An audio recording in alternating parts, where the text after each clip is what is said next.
Okay, now that our monthly expense report is filled with labels, date values, and numeric values, we are ready to start adding some formulas to build more info into this report. Currently, we have the individual expenses filled in for every month, which is great. So we could see that supplies was $125 for the month of January, and then it was $100 for February. Now, this is great, but with reports like this, it'd be nice to have a total at the end of each month so we could see what the total amount of expenses was for January, February, and so on. Or we can have totals at the end of the column so we could see the total of cost of goods sold throughout all 3 months. Now, with Excel being such a powerful calculator, we can achieve these totals by building some basic formulas within our report. So let's go ahead and start building a formula to get the total amount of expenses for the month of January. So to start off, we need to click in cell B9 because this is where we want our total to be placed. Now, the number one rule when writing formulas or using Excel functions, you have to start them with the equal sign. And to start writing the formula, we can go ahead and start typing directly in the cell like we've been doing. So I can type an equal sign here, or I can come up to the formula bar and type the formula inside here. You could choose whichever one you prefer because either one would work just fine. Now to get the total, we need to start adding all the expenses together for the month of January. So for cost of goods sold, we had $1,000. Then we're going to click the plus sign to add these totals together. And for wages, we had $500 plus $750 for rent plus $125 and then plus $80 for utilities. Now if I click enter, it should give us a total of $2,455.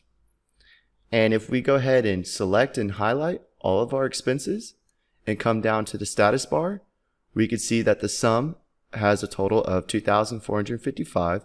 So we can cross-check that to make sure our formula is correct, and in which this case it is. Now the way I just showed you to achieve this total is not very efficient for 2 reasons. One, we had to manually enter the amount for each expense.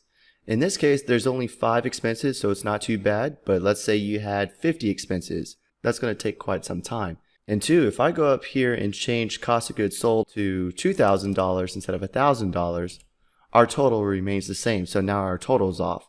So I would have to come back here, edit the formula, and change this to $2,000. And now we have the correct amount. I'm going to go ahead and undo that by clicking Control Z to get us back to the original amounts. And now for the month of February, I'm going to show you a different way so we can remove those potential cons that we just talked about. So for this formula, instead of manually entering the amount of each expense like we did for the month of January, we're going to be using a technique called cell referencing. Now, as always, to start off the formula, we have to start it with the equal sign.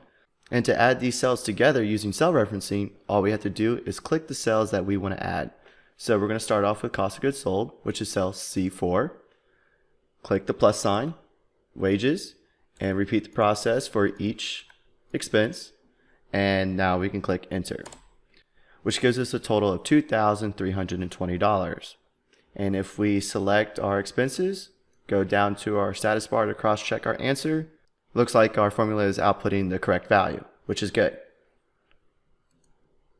Now the advantages of using cell referencing is one, that it eliminated quite a bit of time because we didn't have to enter the amount of each expense. And 2, for example, let's say I go up to wages for the month of February. Instead of $500, we change it to $1,500.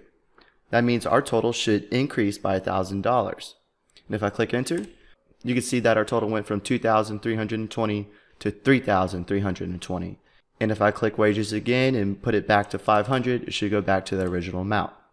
Now this is still not the most efficient way to get a total sum of a column, but I wanted you to recognize the difference between manually inputting the numbers and get some practice using cell referencing. Now this is a good point to get some practice in, so maybe you can go ahead and fill in the formula for the month of March, or you can take it a step further and get the total of the cost of goods sold across all 3 months, wages, rent, and so on.